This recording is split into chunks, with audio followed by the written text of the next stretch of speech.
good night or so, and then came back, so I was okay to write that song. Yes. Otherwise, it never would have seen the light of day. Yeah. If she would have got gag, it would have been really bad. No. Yeah. It was a rough night, worst night of my life. Yeah, Dan called me. He was on his way to a gig. He said, "What do I do? I've been searching. I don't know what can't to find do. her. I don't know what to do." I got to drive to this 4-hour gig. It's like a 12-hour day. What if she comes back and there's no one to let her in? I know, it was horrible. I tried to drive down to Prairie du Chien, 4 hours there, 4-hour gig, 4 hours back. It was not good. But she showed up the next day. All is well. All is well. We're going to do another song here that we wrote called Two Heartbeats.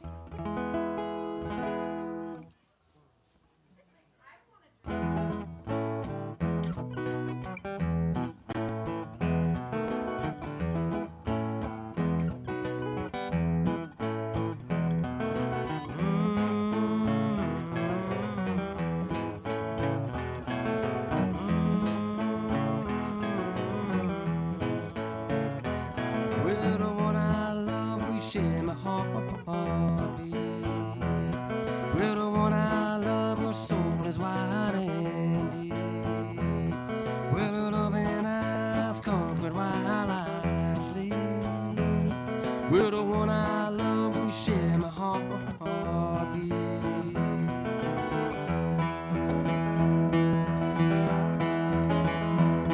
Well, she knows how to say love things without a sound. Well, she lifts me up from down. We're the one I love, we share my heartbeat. We're the one I love, her soul is wide and deep. Well, her loving eyes comfort while I sleep. We're the one I love, we share my heartbeat.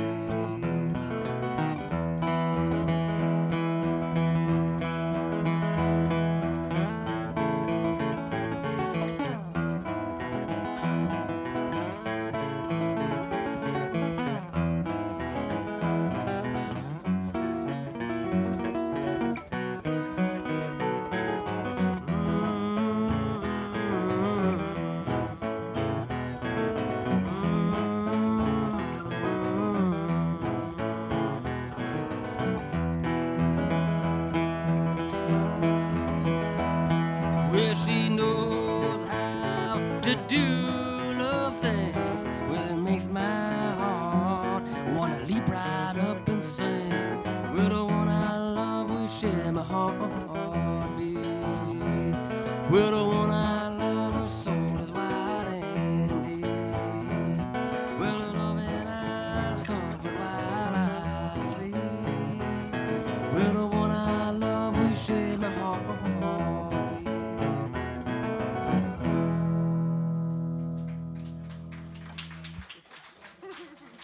All right, thank you. Thanks a lot. Thank you.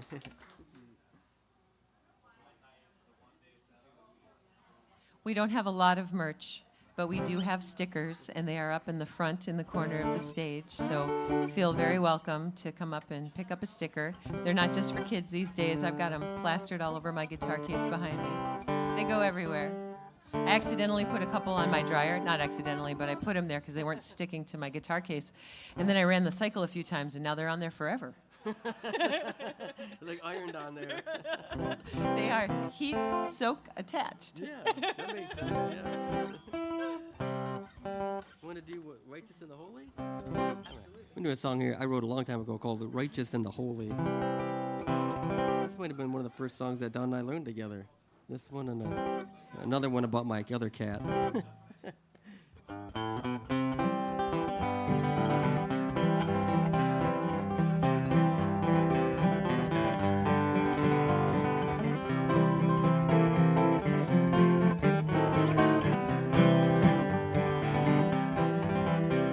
I know my time is drawing near, But in my heart I have no fear. oh Lordy, the righteous and the holy gonna Meet me up in heaven someday. What you gonna do, mother, when you come to die? Can't have that blood left in your eye. Oh, you won't pass through the glory with the righteous and the holy. Meet me up in heaven someday.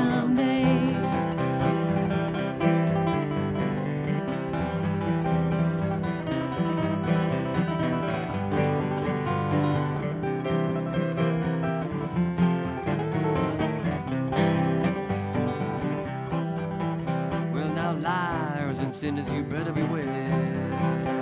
Unload your heart and pay your fare. Oh, you won't pass through the glory with the righteous and the holy. Meet me up in heaven someday. Well, you know, it sure does grieve my heart That you and I, my love, must part. But if you pass the glory with the righteous and the holy, you can meet me up in heaven someday.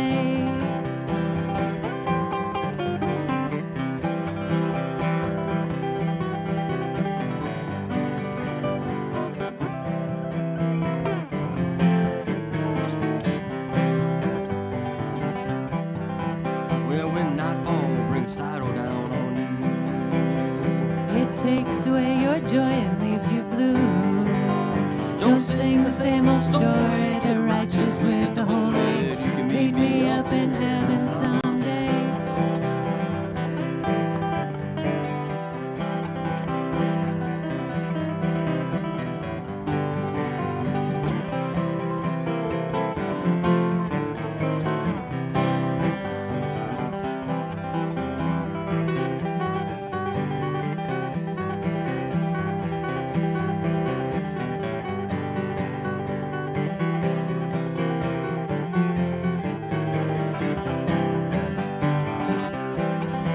when you're sad and there's no one around. And the sun and moon blend into one. Walk the straight and narrow, just like God's little sparrow. You can meet me up in heaven someday. Well, now you walk Walk the straight and narrow, just like God's little sparrow. You can meet me up in heaven someday.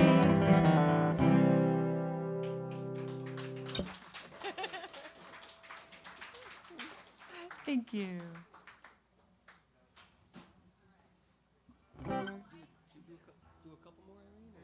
Yeah, one more. Awesome. Okay. Yes, yes.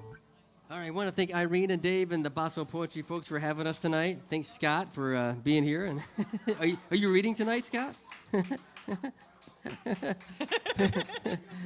Hey, when you get he's thanks for your surprised, presents, you might as Yeah. well just like roll with it, right? Yeah.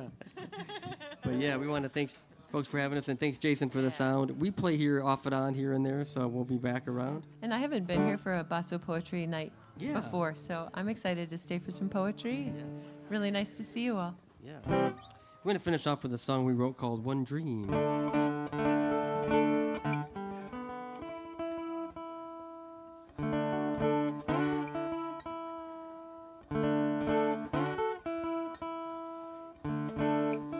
Thanks a lot. Thank you.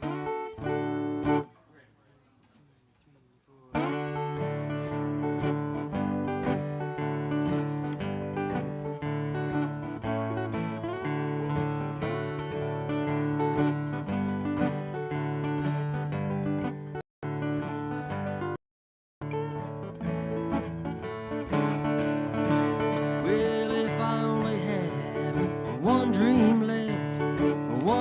left before I take my rest, I would want that dream to be all about you and the loving things you do. If I only had one dream left.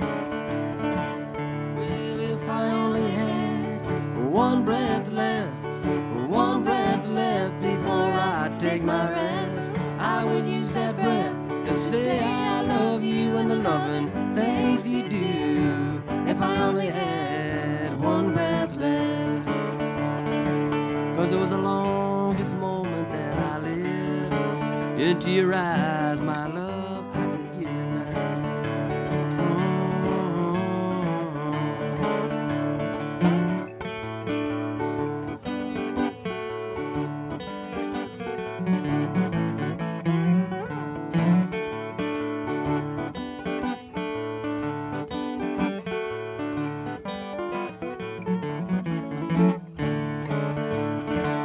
Well, if I only had one night left before I take my rest, I would spend that night, hold you to my breast, lay my head upon your chest. If I only had one night left.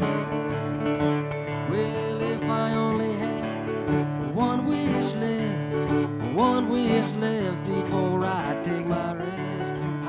summer down, the sun to your side. Keep the light in your life before I go on my everlasting ride.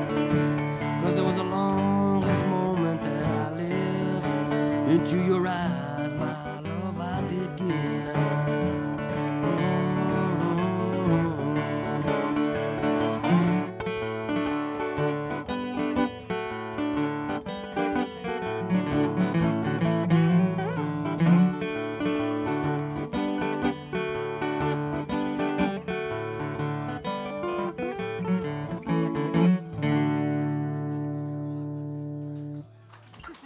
Thanks a lot. Thank you. Thanks a lot. Appreciate it. Thanks for having us. Thanks for everyone who put money in the tip jar. We appreciate that very much. Thank you.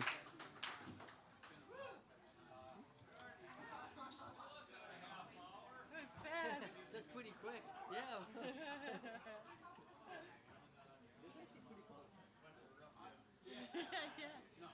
Are we clear to unplug? Yep.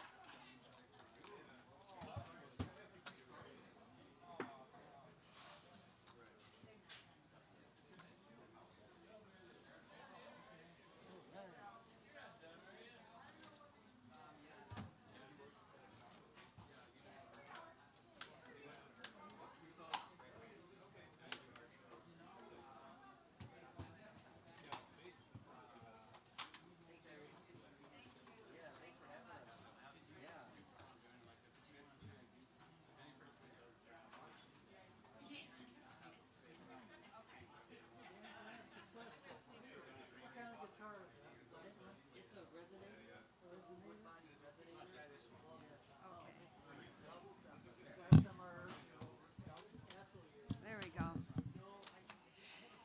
Let's give a hand for Lonesome Dan and Dawn in Kismet Rendezvous. That was great. Now, I know that you all know this. I don't really have to tell you this, but I'm going to anyway. It's not good form to throw anything at performers except flowers, and certainly not this certainly not this beautiful fruit, tomato. I pick summer's jewel, as big as my hand, heavy as desire. Smells like vine and rain, blushes sunset colors, spreads like Venus of Willendorf. Sacred vessel of seeds, it's as soft as a mother's breast, ripe to the luscious edge of rot. There is no tomorrow for me and this beauty. I take a bite.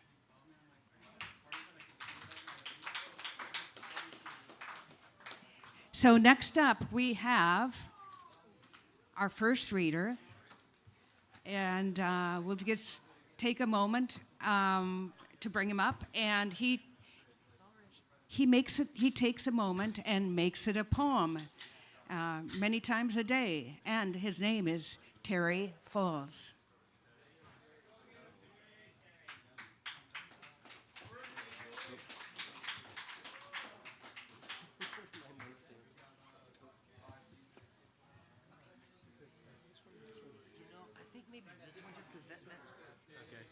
Hello.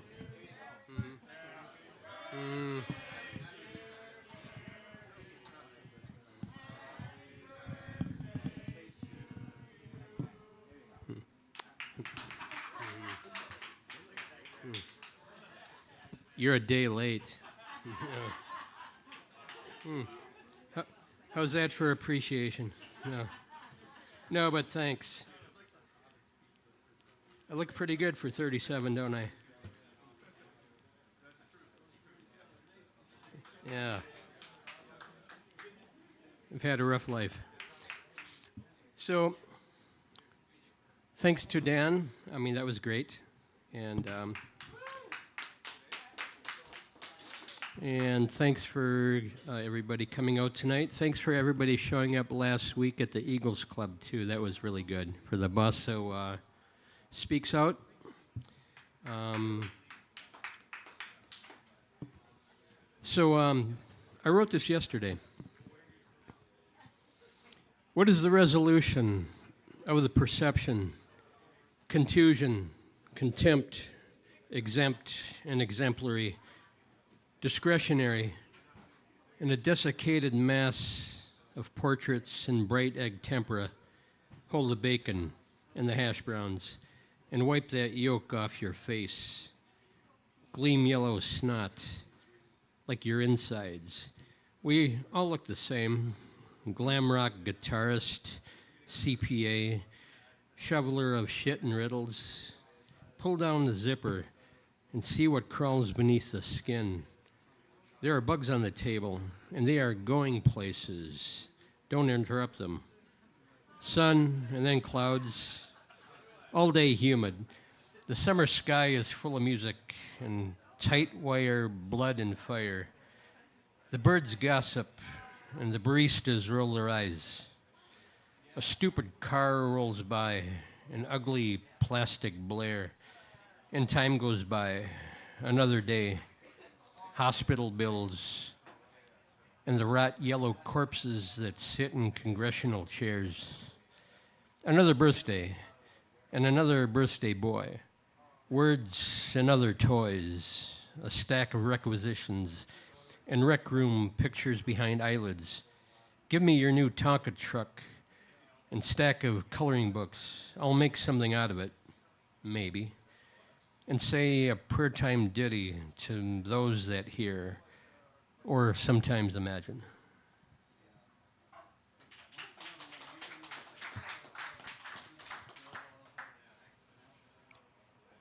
This one's shorter. It'll blink. It'll disappear if you blink. Instruction from the art instructor that proved invaluable. Don't put yellow on anything, ever.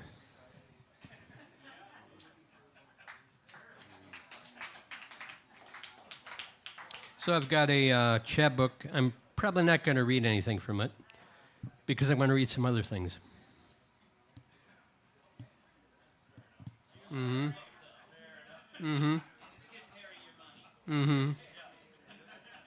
Yes, yeah.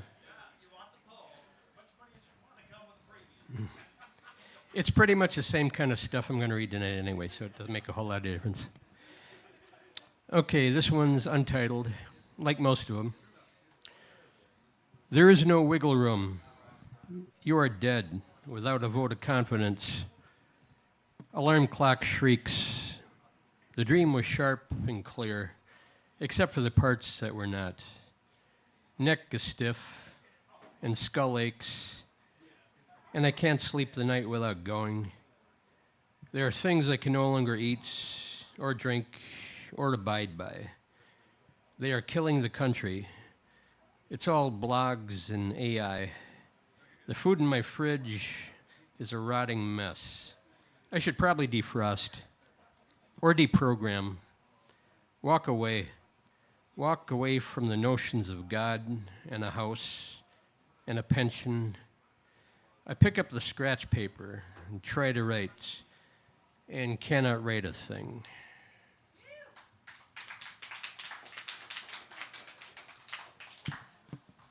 I don't know, maybe I'll do one more. Monkeys in the stratosphere. The crash cymbal and the harp dance a little. The book and the title, and the man behind the curtain. We ran out of glue. The heat settles in on the room, making the shape of a box. Come set the alarm and count the days you've been alive, backwards. Thanks.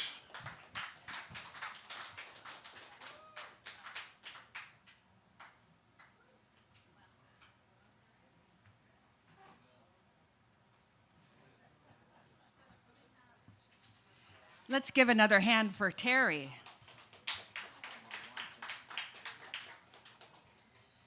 And now we're pleased to bring our special guest, Born on a fault line in Alaska, raised at the foot of Pikes Peak, and now residing in St. Paul near the confluence of two rivers, Julie Martin draws inspiration from the natural world. Her award-winning poems invite the reader to join her in discovering all that is hidden in plain sight. Let's welcome Julie Martin.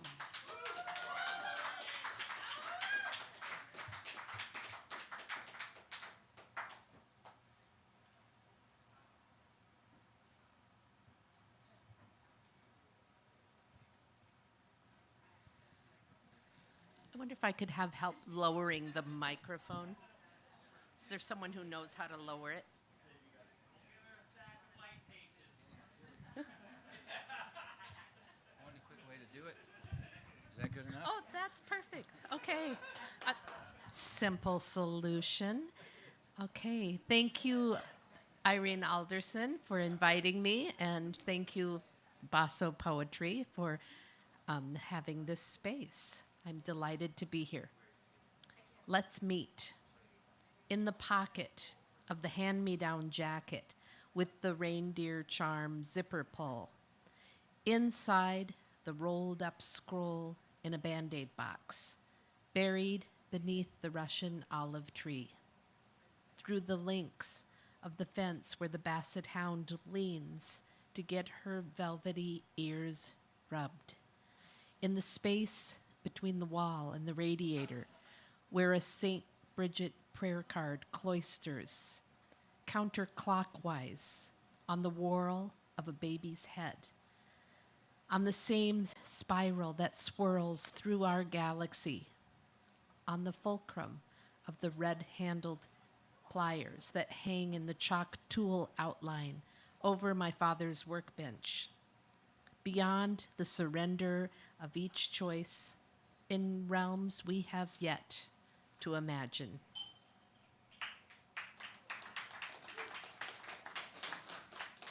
Catfish jambalaya.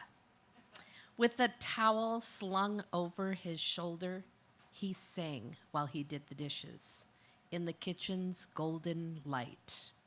As orange-scented soap suds filled the sink, a few stray bubbles floated over his head, a towel slung over his shoulder. Rocking in a two-step, he'd twirl the towel.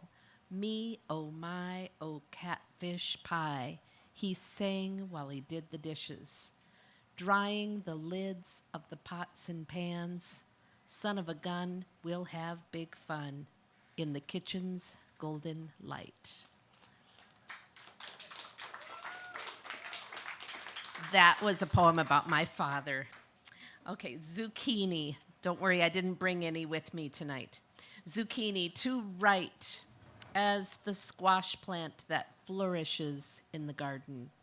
To scribble, page after page, ideas sending out tendrils that issue out yet more ideas so prolific they yield mounds of speckled, glossy green fruit. To hide beneath the broad-lobed leaves, mottled silver gray, and curving upwards to cup the sunlight. To outstretch in mudras, complete circuits, guide the flow of energy. To take up space, be a green growing machine, mansplay all over the garden bed. To be prickly with fibers on pentagonal stems, leave dot-to-dot rashes on the delicate skin of wrists and inner arms. To send out blossoms of fat orange stars, male and female flowers all on the same plant. His, hers, ours, theirs. Then leave it up to the bees to mingle the work of pollination.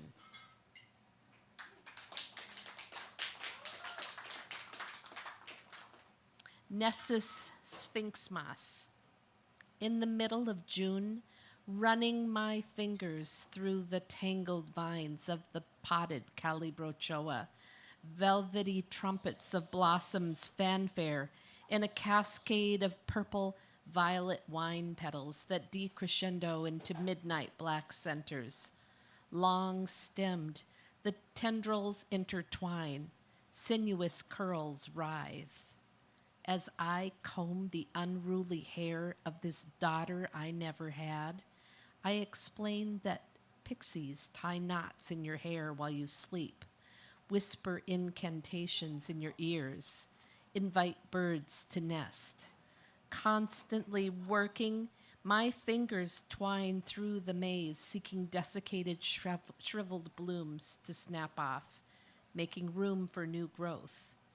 One of these deadheads vibrates under my touch, and when I spread it in my hand, I find chocolate brown cinnamon wings, 2 bright bands of yellow across the abdomen, no longer camouflaged amongst spent flowers. It thrums and vibrates, pulses up my arm. Bewitched, I watch as it rises, coiling, proboscis, flutter of wings, until all that is left on my palm is a trace of its longing for nectar.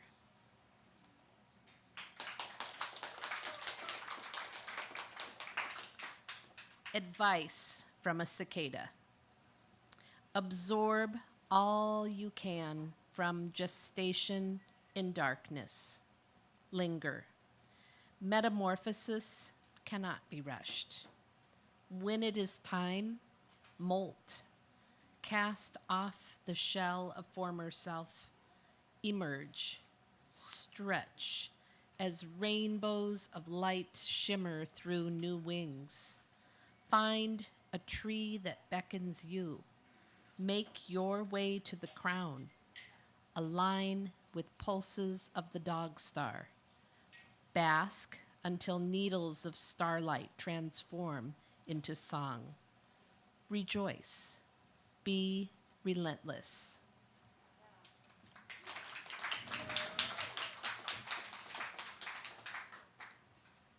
One of my wishes is that these dark trees would allow me into their secrets. When I retreat from sunlight beneath cathedral-like groves, I enter the slow motion of tree time. Electrical signals pulse. As I eavesdrop, I am conduit to their whispered messages. Deciduous, coniferous, maple, juniper, blue spruce, red pine, the shapes of their names are the shapes of their leaves on my tongue, and I become a part.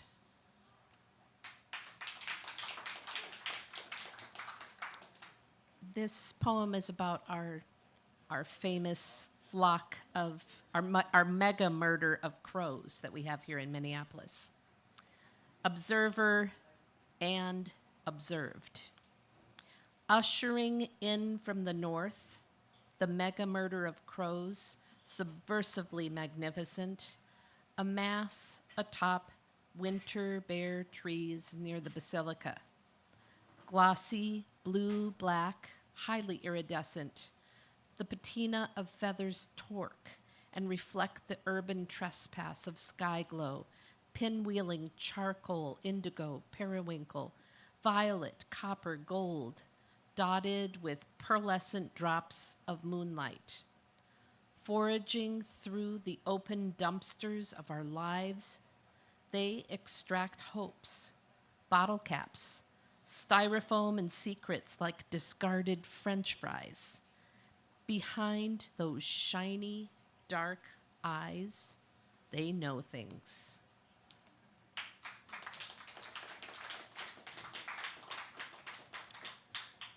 Ode to Pink. Hatchling, ham, the inside of a dog's ear. Blush, cherry blossoms, rose-colored glasses, bubblegum. Conch shells, jellyfish, Himalayan salt, naked mole rat, fiberglass insulation, cotton candy, sunburn, pink ribbons, pink triangles, pink stripes on a flag, lipstick, mother of pearl, Mary Kay Cadillac, Barbie's Malibu Dream House, the womb, uvula, axolotl, Pepto-Bismol, eraser, hairy squat lobster, tickled pink, shrimp hungry flamingos, pussy hats.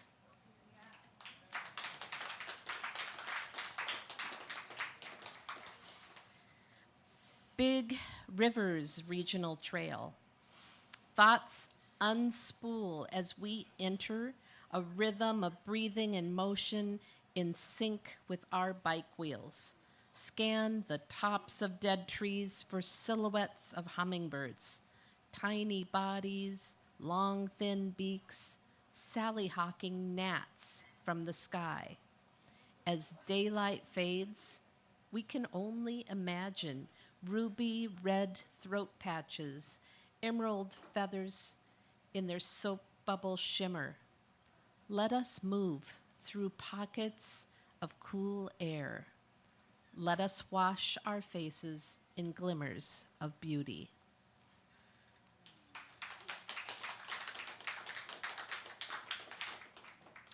The rambunctious garden. Jerry-rigged with utility straps, duct tape, and bungee cords, this gate is difficult to open. In the flower box, plastic forks defend succulents from squirrels. Along the fence, raspberry brambles surge, rowdy and out of control in all directions. Towering in the raised bed, the lettuce has bolted, run to seed. Flowering and bitter, Virginia creeper overflows the fence into the alley. Everything calls for weeding, mending, pruning.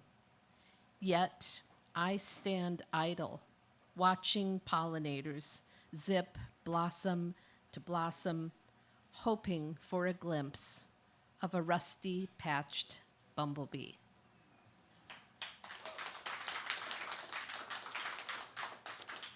And this is my last poem tonight, West Fork, Oak Creek.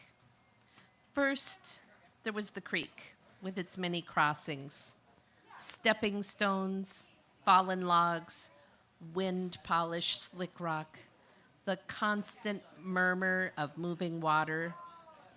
Then there was the balm of the ponderosa pine's butterscotch aromatherapy. As the waning gibbous moon brushed the tips of the giant sequoias, a wolf spider's eye shine glittered blue-green in the reflection of our headlamps. All of this shimmering cannot be captured or contained. Yet, I have committed it to memory, so I can bring it back to you. And thank you, audience, for listening.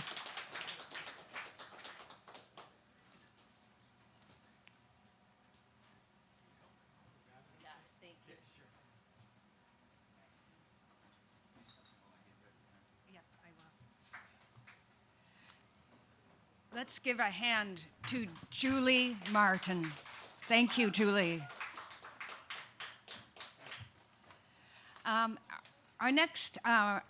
Our next musician is my honey, Dave Alderson. But while he's setting up, I'm going to take this opportunity to read another poem. First Bike. I take a virgin spin around the yard. My brother holds the handlebars, strides beside me until he lets go. Wobble, slide, spill. I pick myself up, grass stains on my chubby knees. Again, my brother runs beside me, then stops as I pedal on. This time, an invisible hand steadies me while I ride the tightrope of balance. Wheels shush, shush on the lawn. I circle that small plot and grin as freedom melts in my mouth. Soon I will swoosh downhill from home, brake as I turn the corner, and enter the vast, thrilling unknown.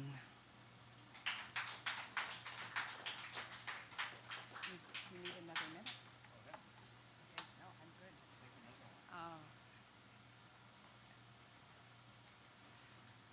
I'll read one more. Lunch of Innocence. Peanut butter and Kool-Aid was the easy summer lunch that my mother, numb by fear and dread, set on the cluttered dining room table where we kids waited, hungry and impatient.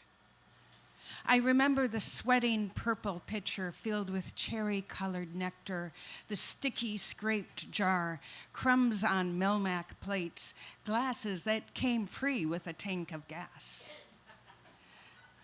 You remember those.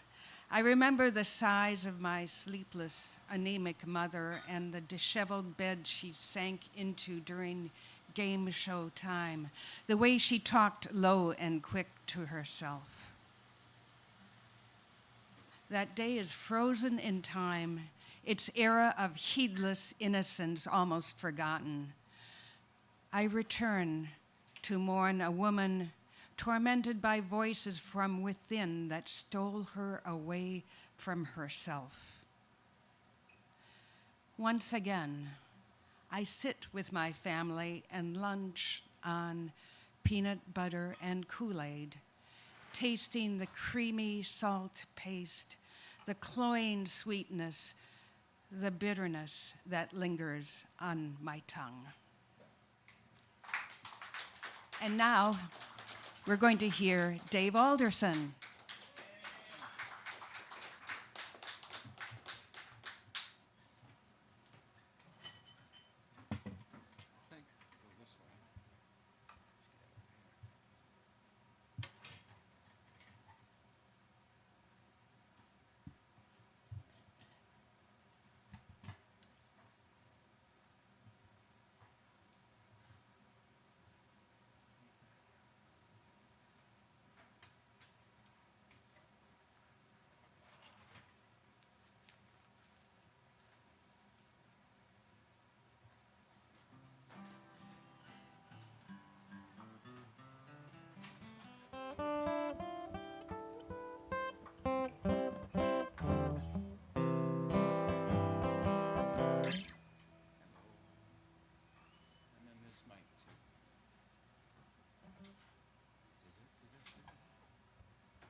Hello, there it is. Thanks again to 331 Club, Jason, Sarah, and Sam. Take good care of them tonight. They're taking good care of us. Thank you for being here. Thanks to Julie for all those great poems, and we'll have some more fun in store, and Dan and Dawn. Well, it's bumper to bumper, fender to fender, dreaming about margaritas in the blender. The sun sets over the freeway tonight, a dead stop and not a break in sight. The workday's done for the saint and the sinner. You ride like the devil, but you don't get far. You call your wife to say you're coming late for dinner. You turn around and there she's driving in the next car. She says it's bumper to bumper, fender to fender, dreaming about margaritas in the blender. The sun sets over the freeway tonight, dead stop and not a break in sight. The workday, I got me a boat that's big as an island, and it flies like sunshine, tickle in the air. Get me to the lake and for sure I'll be smiling. The way it looks, it could be Monday before we get there, because it's bumper to bumper, fender to fender. We all go home to our sunbeam blenders. The sun sets over the lawnmower tonight. Did stop and not a break inside.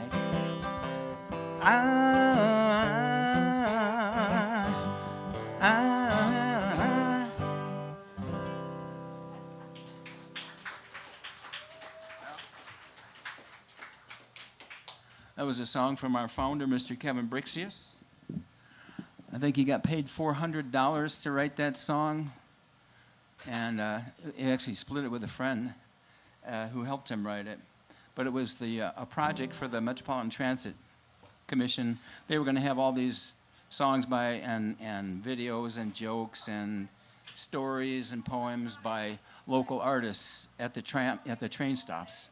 I don't know that it ever came to pass. I never saw any such a thing. But I think in one fell swoop, Kevin got paid more for that song than for any other act of artistic creativity in his life. So I thought I'd open up with that guy. So there we go. All right. So I got a couple of older songs and then a new one. We'll try it out on you. We'll see what happens. Here's a song about the fact that if you stick with it, love will come. It's called Love Comes Round Again. And it's just about being patient, about being persistent, and taking what the table brings you and what your heart, and that's what your heart desires. Stick to what your heart desires, and the table will bring you something.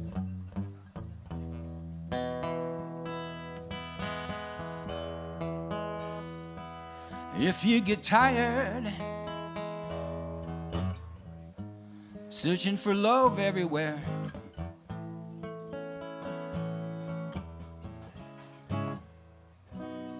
don't give up. Let your desire carry you there.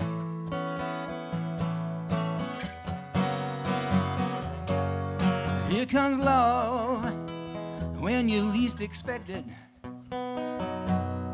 Here comes love just around the bend. Here comes love if you can accept it. And if you don't, it comes round again. Rush off to romance, anticipation on the run.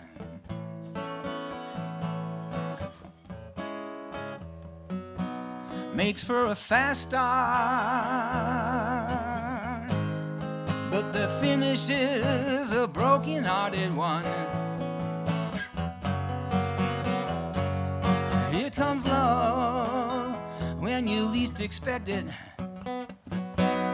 Here comes love just around the bend.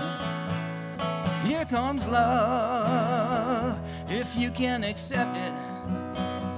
And if you don't, it comes round again. Yesterday's troubles put today's love to the test.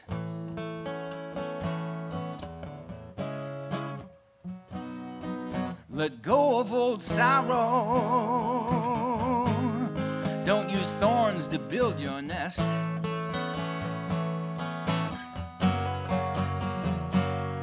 Here comes love when you least expect it.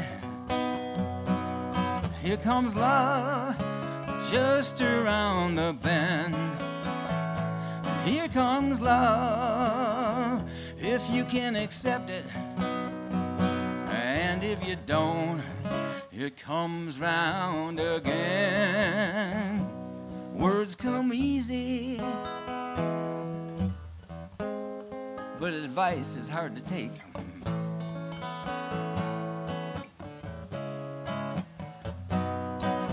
Listen to your heart and learn from your mistakes.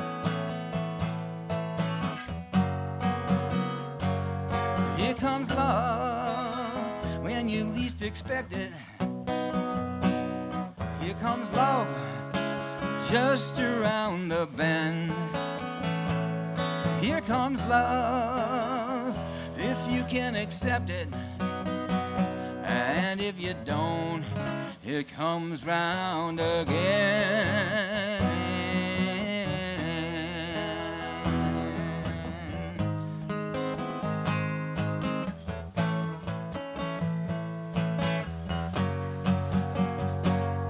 Here comes love. Here comes love just around the bend. Here comes love if you can accept it. And if you don't, it comes round again and again and again.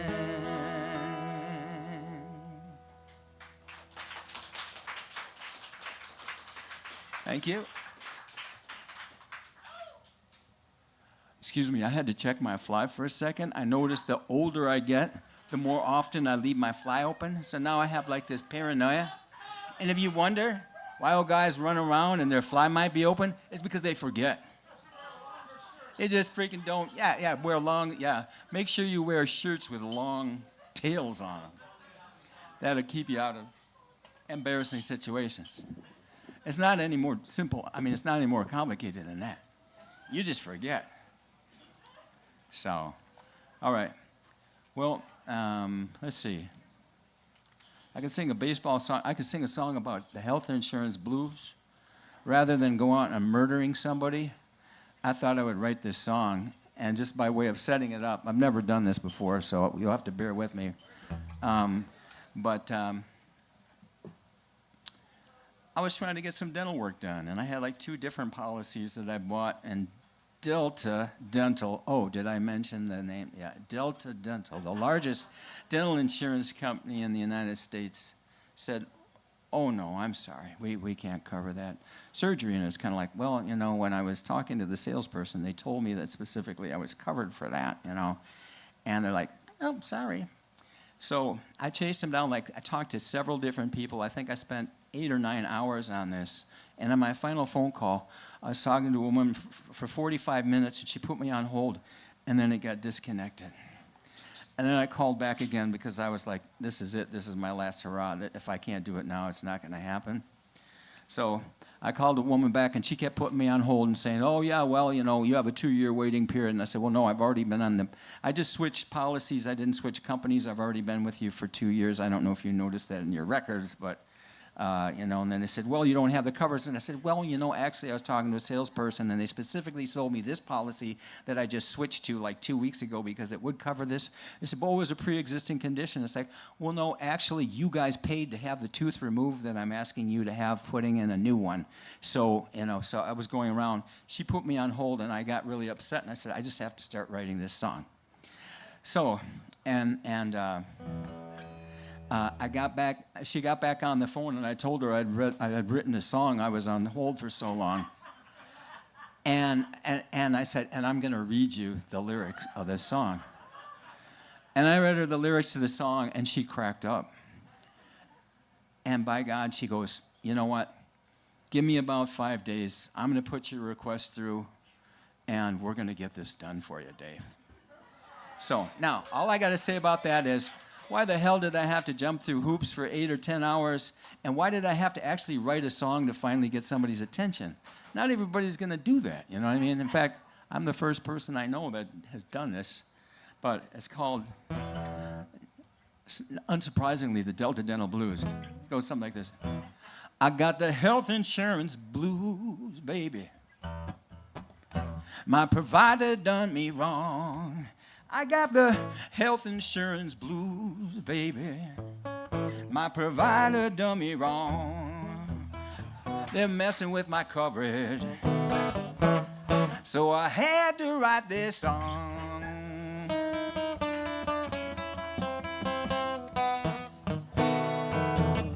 They said I wasn't covered. I said, oh, yes, I am. They said it's pre-existing, but that was just a scam. They said you must wait 2 years, but 2 years come and gone. Then they put my calls on hold to try to break me down. I got the health insurance blues, baby. My provider's done me wrong.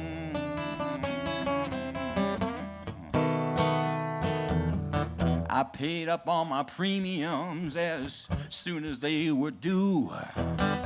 When they supposed to pay my bill, my provider won't come through. They sold me on a policy to cover what I need.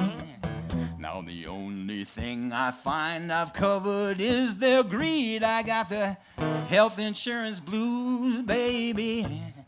My provider doing me wrong.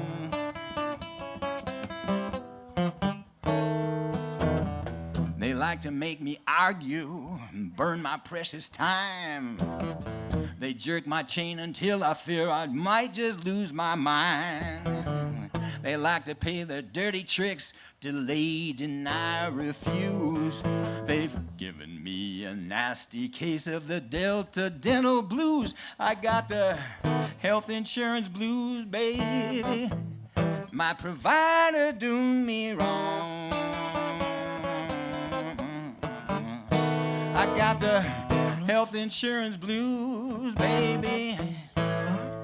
My provider doing me wrong.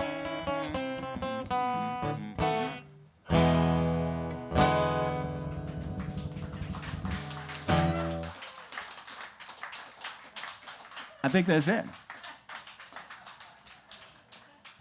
Thank you.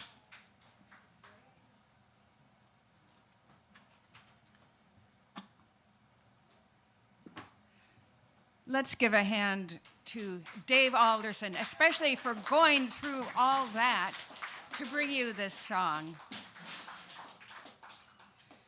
So our next poet has some tall tales up his sleeve, and he says they're true, and they must be because many of them are in his memoir, which he has tonight, and he'll sell you a copy, right? Yeah. And he is Scott Vetch.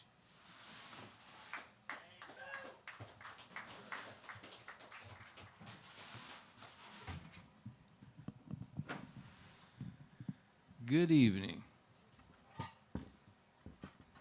Okay, so I'll get this over with, read one out of the book, and then we can move on. This is called Men's Room Reflections. Where I grew up, mirrors in the men's room were scratched out, smashed into spider webs of shattered glass, a feeling's fractured expression. It was tough for a boy to see. A man's image inspired violence, damage, mutilation, disfigurement. Destruction was an act of self-preservation. Nothing worth looking at here.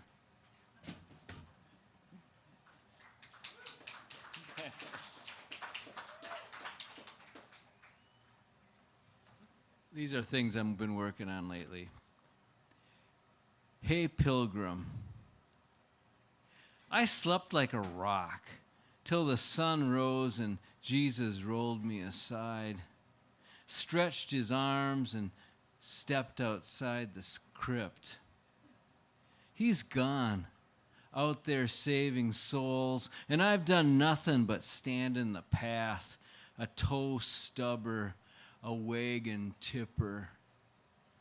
No lightning bolt, just something to trip on in the dark, an IF stone on the road to Damascus. Nowadays, nobody turns around like Lot's wife did. They just dust themselves off and say, what the fuck? More rocks in the road?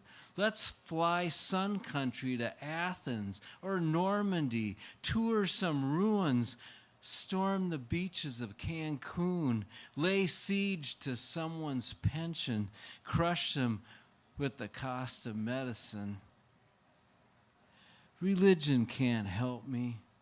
I'm too busy rinsing the recycling, filling my bin with aluminum, glass, tin, plastics all stamped with that magic triangle, monument to my buying power, measurement of my commitment to change.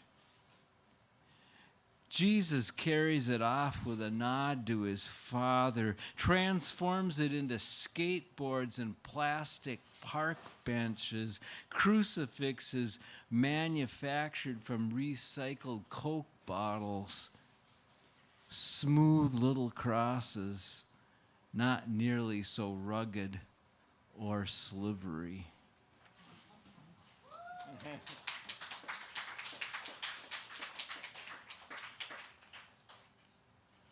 This is something I just finished called the Oracle Saloon.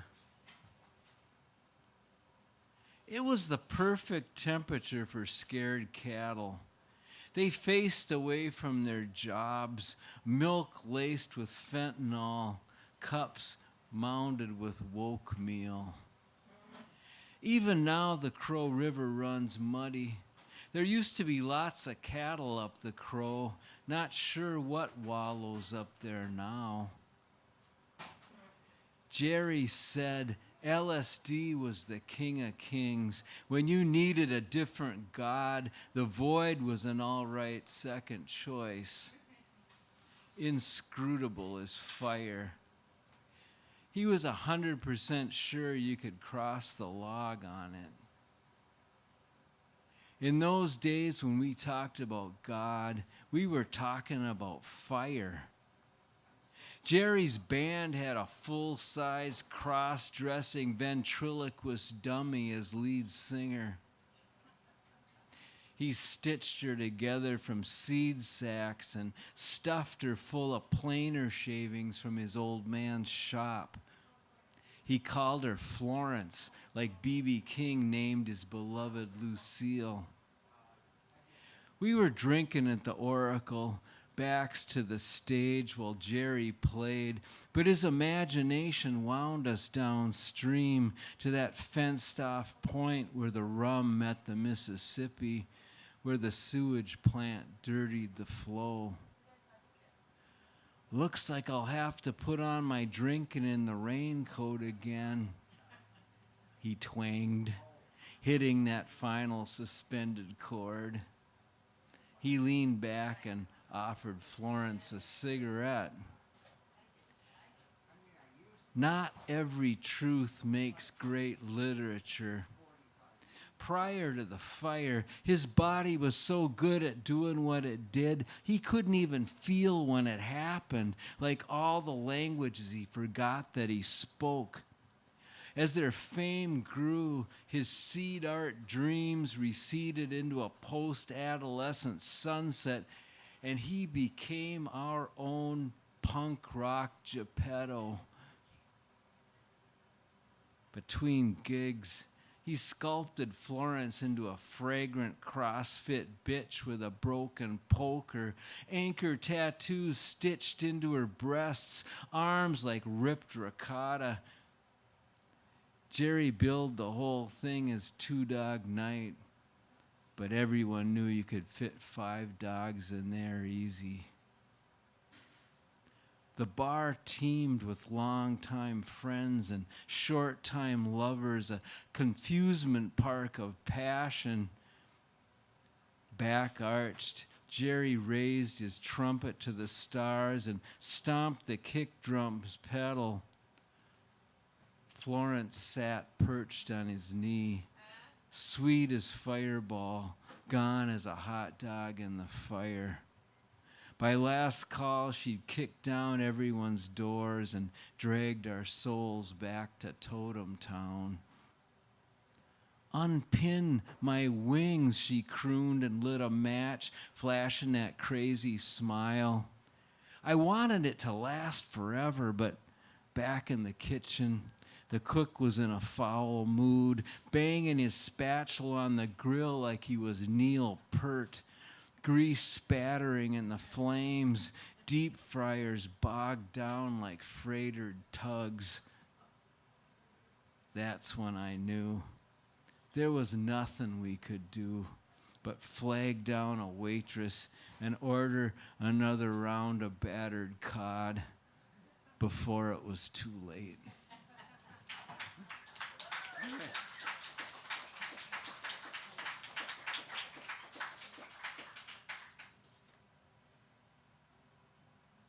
Okay, I'll do one more. The things he thinks are true. The meth pinata pumpkin drop was well attended. Everyone really went to town on it, crashing in like a tsunami of dollar store dustbusters. The low barrier entry helped people hit rock bottom faster, quickly locating their last straw. I'm not a team player, he said. I'm totally off grid. What she thought was me was a phase. Sometimes a short phase, sometimes longer.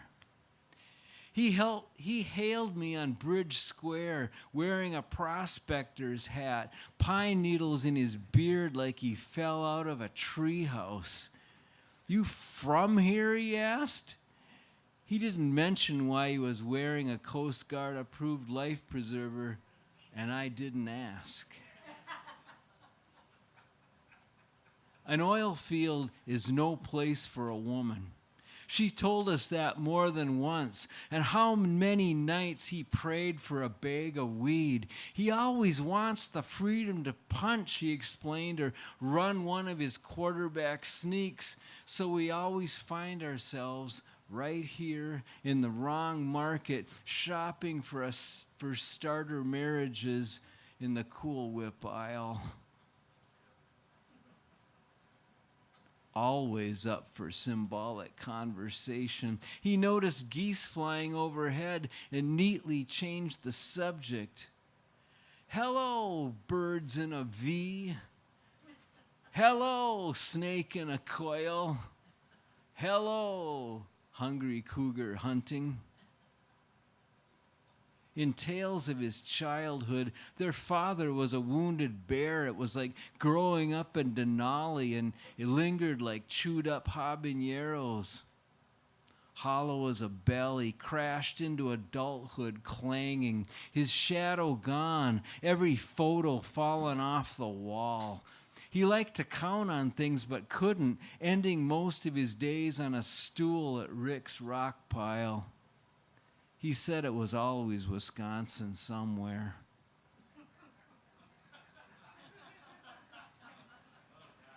Indoors, he verged on spicy, fragrant as a scented candle when his hat heats up, crawling with bark beetles, bubbling with suspicion. He cursed summer's departure. Cruel sun, he sneered, taking her back again, but found himself falling just as hard for autumn.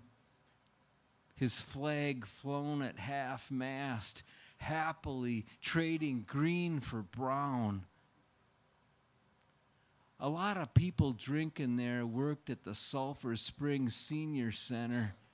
It was a scrub-heavy tavern, not into probiotics, a place no one left without a tornado in their hand. Grief is nature's #1 turn-on. A drought-stressed oak throws off 1,000 acorns. A lonely old man thinks only of fucking. It's a semaphore. Someone's got to dish up the goo, throw it out there, and see what sticks.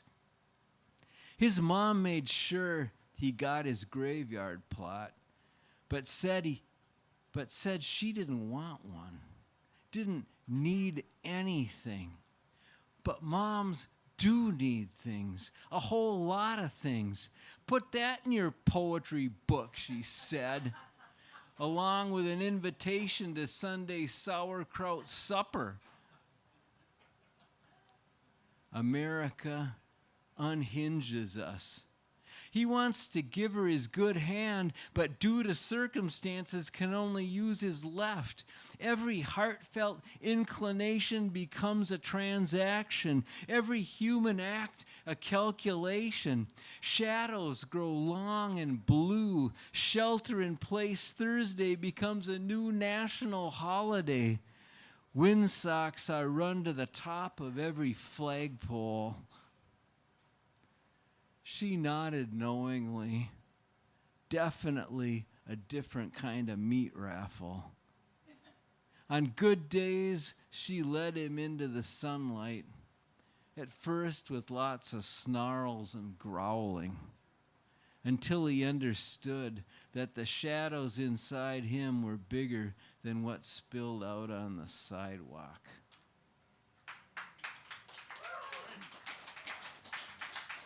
Put that in your poetry book.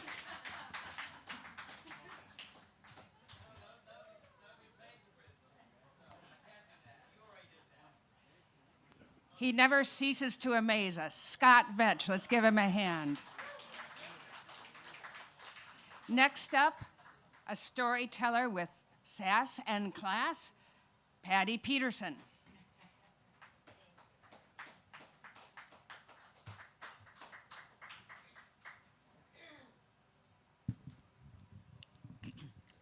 Thank you, Irene. It's hard to follow Scott, but I'll give it a whirl.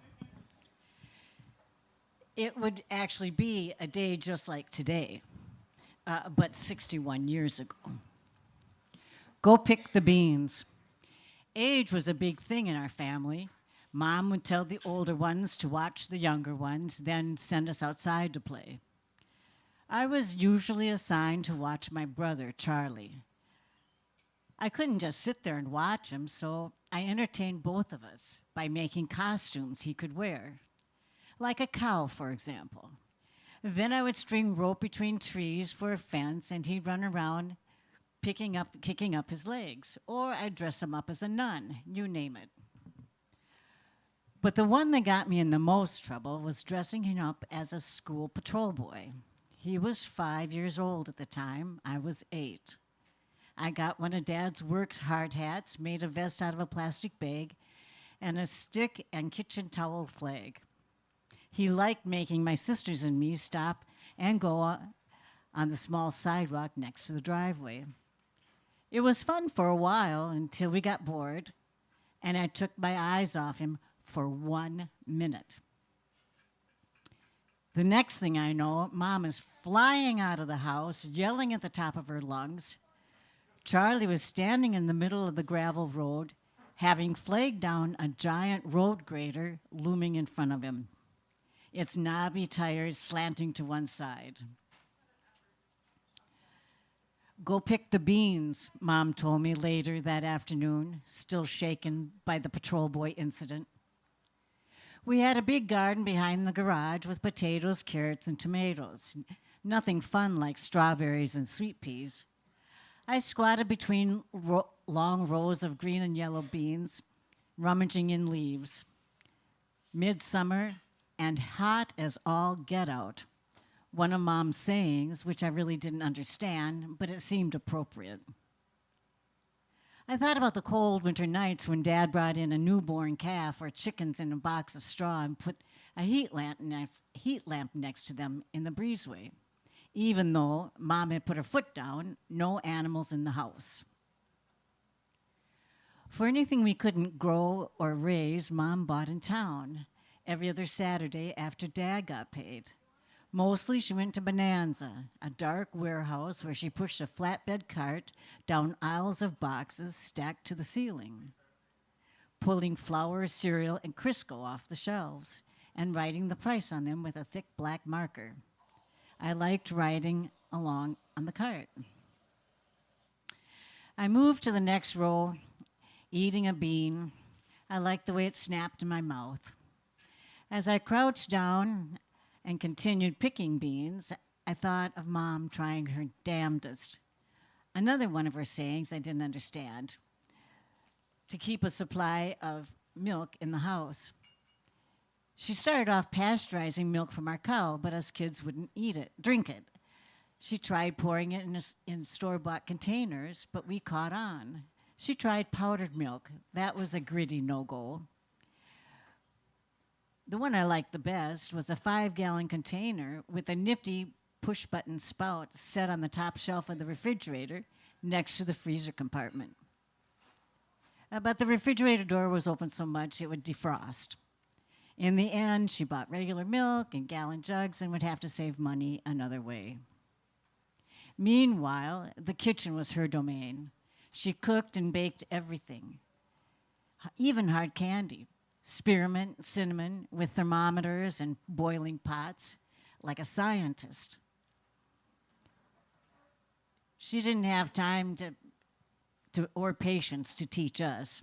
I don't think anyone even thought to ask. My bean bucket was full, hot and dusty. I stood up and brought it in for supper. Thank you.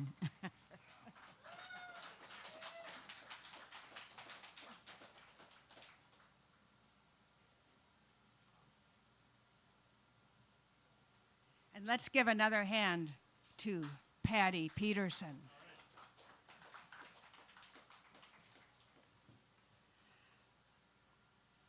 While our next performer sets up, I'll read this poem. Half Circle. In May, the air radiates light. Scent of lilacs weighs as heavy as a hailstorm. The cardinal sings of love. Come June, mosquitoes hover. Ants party on the peonies. Fireflies sow chaos in the meadows. Cardinal builds her nest. Bees mine July's audacious lilies. Spider spins a melancholy tale.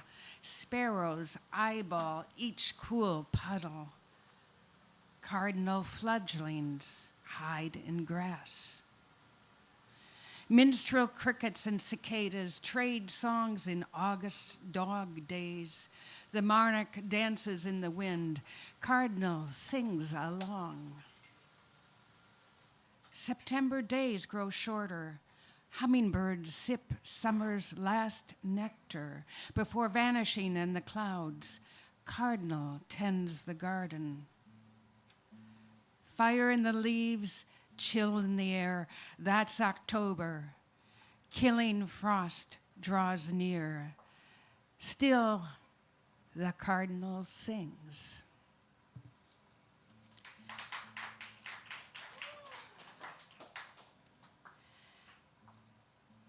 Our next performer is a poet, songwriter, photographer, videographer, and he's a real great guy, too, Jeffrey Skemp.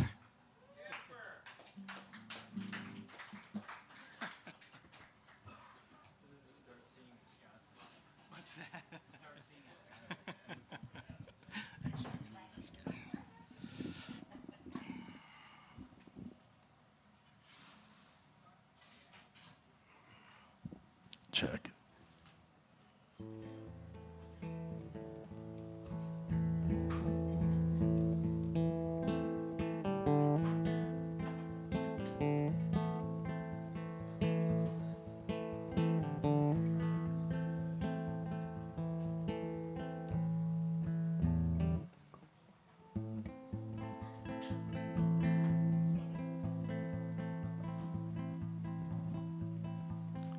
Games are rain out, it's falling in waves. The place screams with abandoned seats. The players weeping into their wives while thinking of their lovers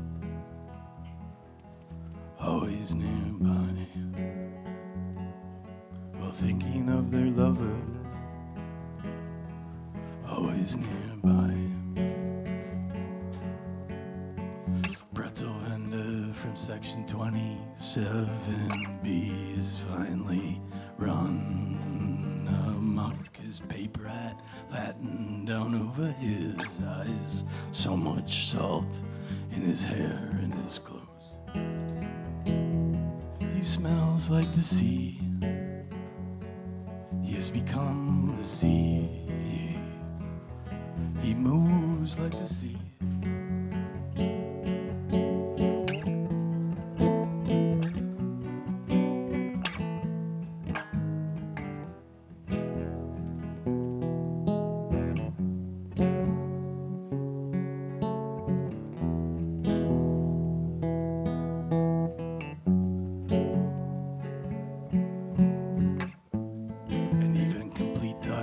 I can still see there are children in the cheap seats, drenched to the bone and shivering. Are they deserted or forgotten?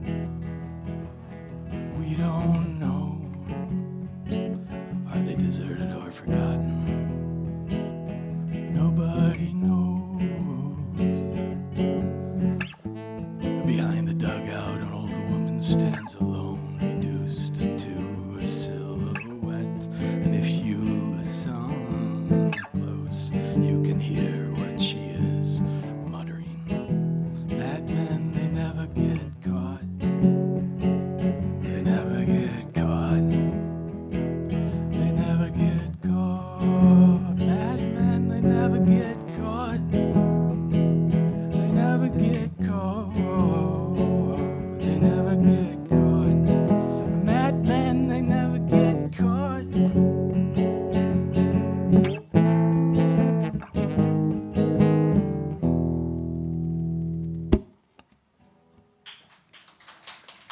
All right.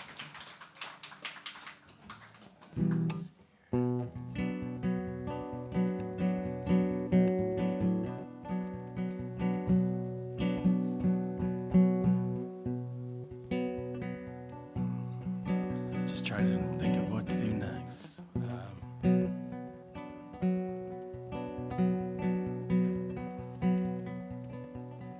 Once again, we have forgotten to bring supper home.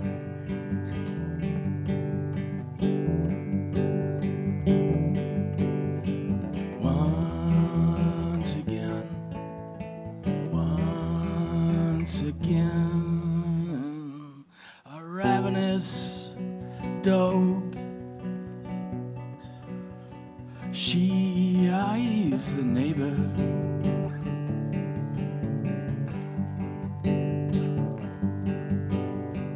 Restless children pour out into the streets.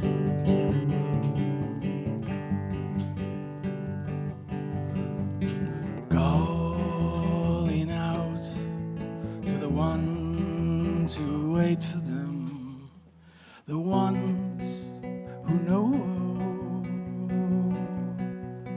all too well.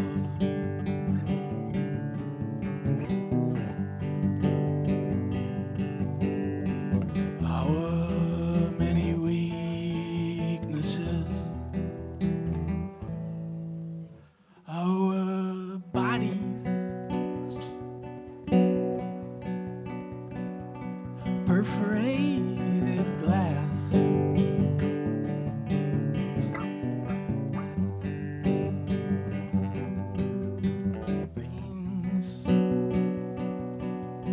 Veins patched with duct tape.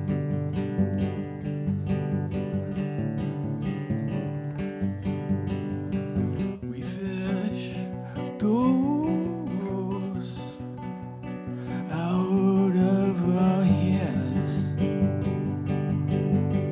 We fish those ghosts right out of our heads. Tired of sidewalks of skin, our bones toys of time.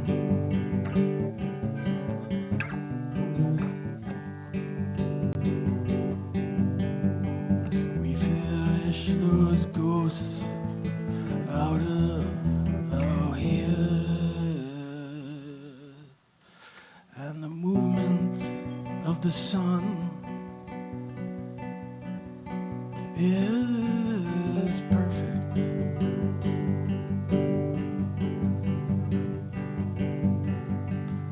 The movement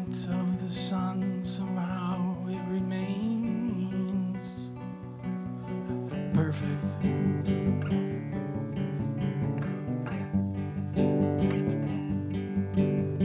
We unfurl a flood of song as we sing. Good luck to the children as they scatter with their backs to the wind.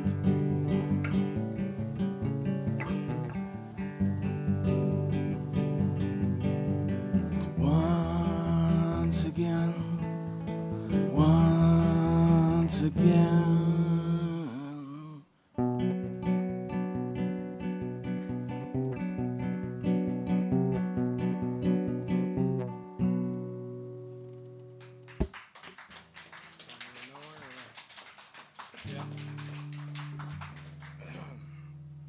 Okay, just for the hell of it, I'm going to try something I've been working on. I might just stop it in the middle because it's not going well, but hey, whatever.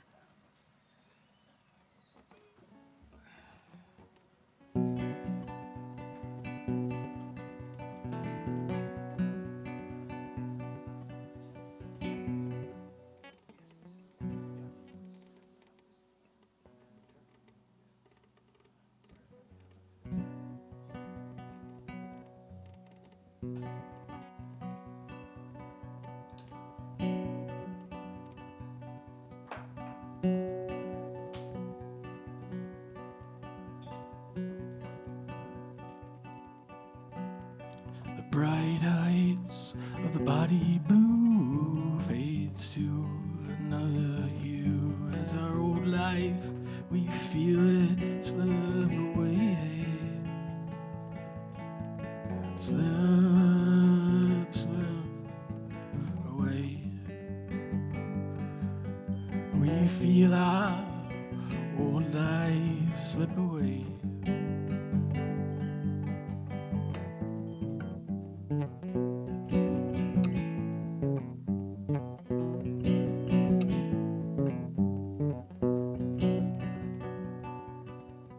Things we choose for the things we gain, or the things we trade for the things we gain, in spite of someone else's pain. As we feel our old lives slipping away, slip, slip away. Slipping away, hey, slip away.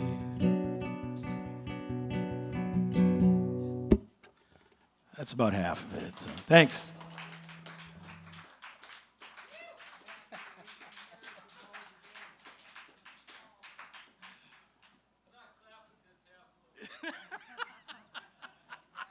You should be, really. Let's give another hand to Jeffrey Skemp.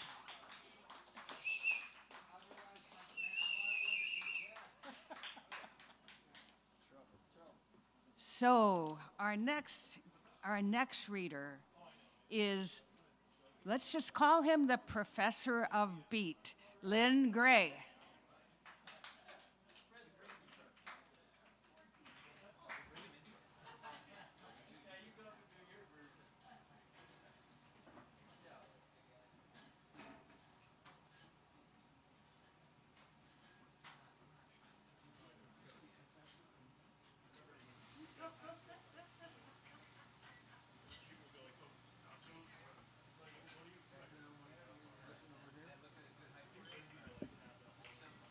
Mumble. Old San Miguel. Its belt buckles and blue jeans, soft shoes sliding on stone walks. No wonder I'm starstruck. A blue sky for a gray guy. I see dark shadows on display, shadows moving through light. This uptown is no downtown, people knowing their rights. Uniformed police on the street, weapons seeking peace. I can sit in a seat for as long as I want. Long leaf petals, beautiful flowers. Can't get enough in a valley dream. I got time for a walk back, to wave at a picture, still standing, still living. Even in a dark sky, the light still gets through. Even in a dark star, the light still gets through. I kid you not, on a wounded knee, 2 and 2 make 3.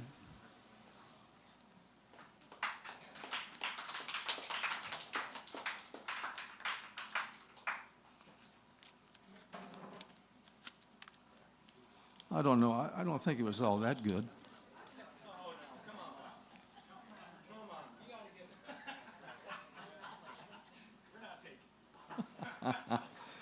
I hope I passed this audition. Revisiting Pez Vela Beach in Mexico. Barefooted in memory to the Pacifico's sandy shoreline. From the steep slope of beach, I observed the undertow sliding underneath the incoming secondary waves. I know it well. It sure as hell tagged me in years past.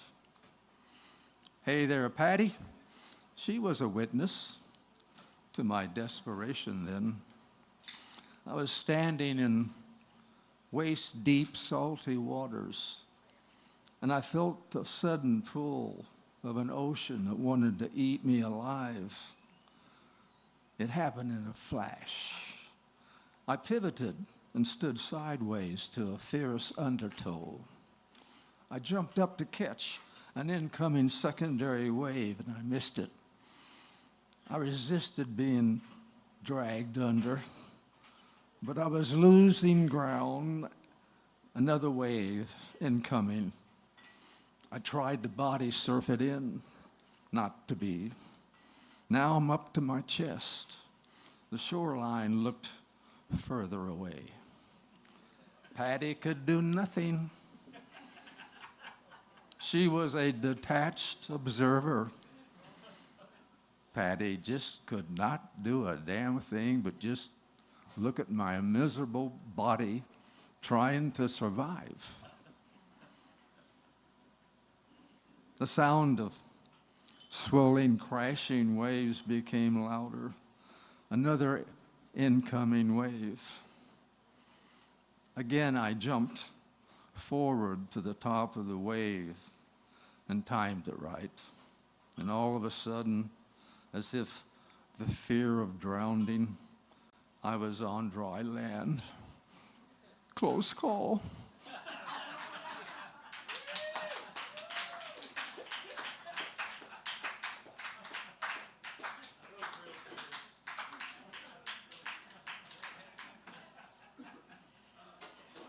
And we're glad you made it, Lynn. Thank you. Let's give him a hand.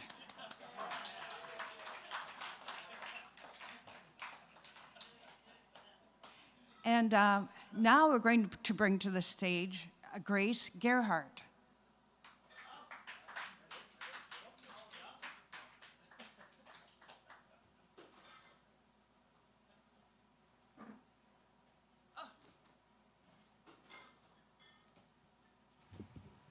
Oh, hi, everyone, again.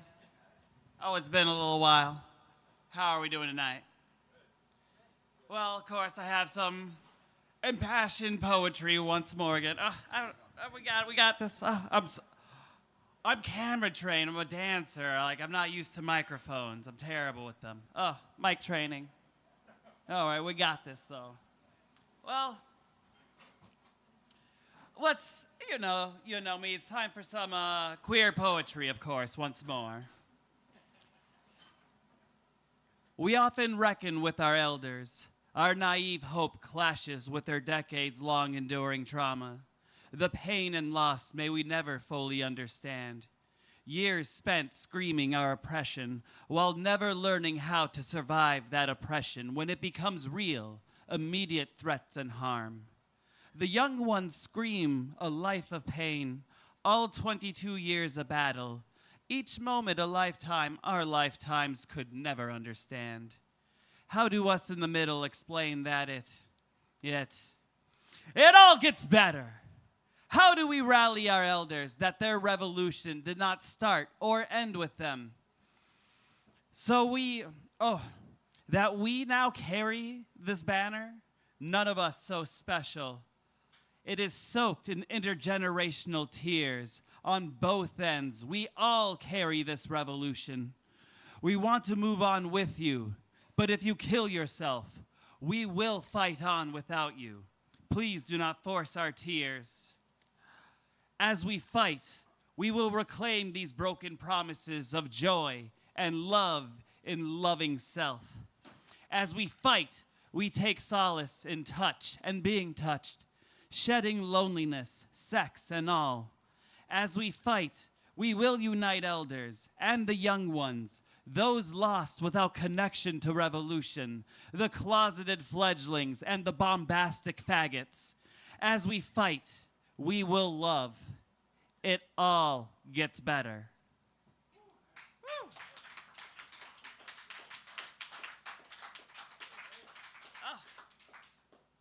Oh, I've been going through a lot of emotions, all kinds of things. Life has been a lot for me, but I've been dodging things like not getting murdered. That was pretty nice. I was actually surprisingly close. Oh, been in and out of a car again. The back of a Subaru, a lovely luxury. Used to live in a Mercury Sable. You know, the different trans things you go through. Woo. I'm working on a poem. I got to experience for the first time in my life a literal shit and a shame. Never had to once shit in the street before. Oh. Homelessness, disability. I swear it's funnier than it's funnier on paper, I swear.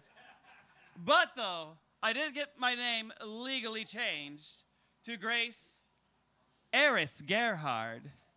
And to celebrate was writing a little poem.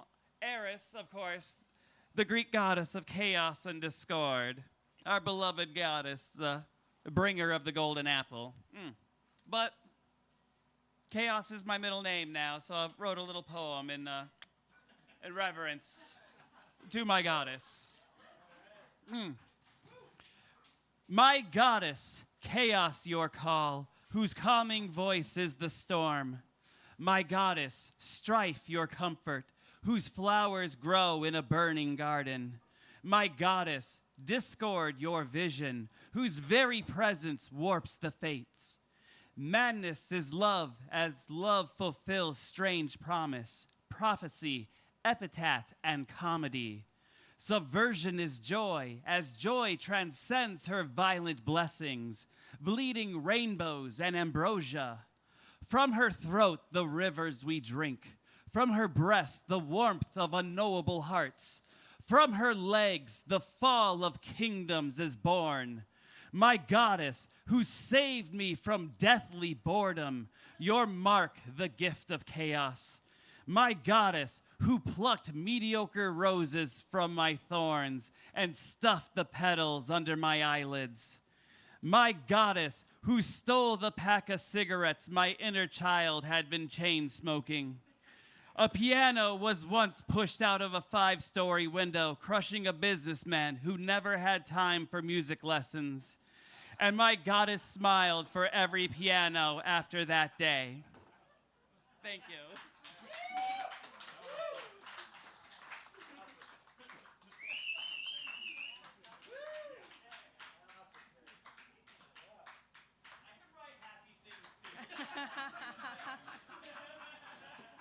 Let's give a hand to Grace, who brought us a little classical mythology and more.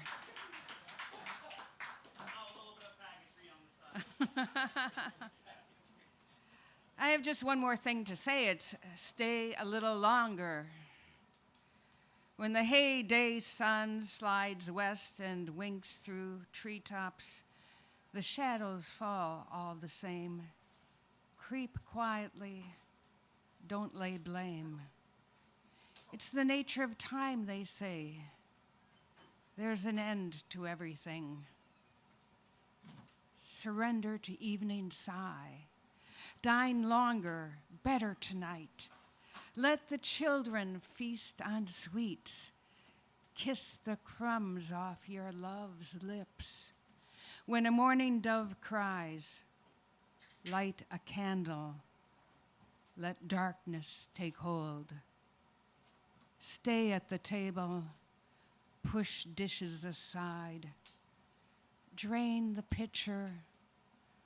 Water tastes like wine.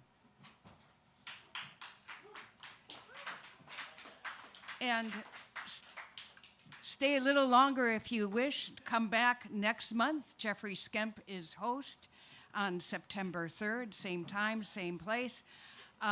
We thank you, Jason, Sarah, Sam, Jeremy, all of you, thank you. And if anyone, I feel like my part is done. I'm going to have a drink, but if anyone wants to come up and do something else, we have until midnight.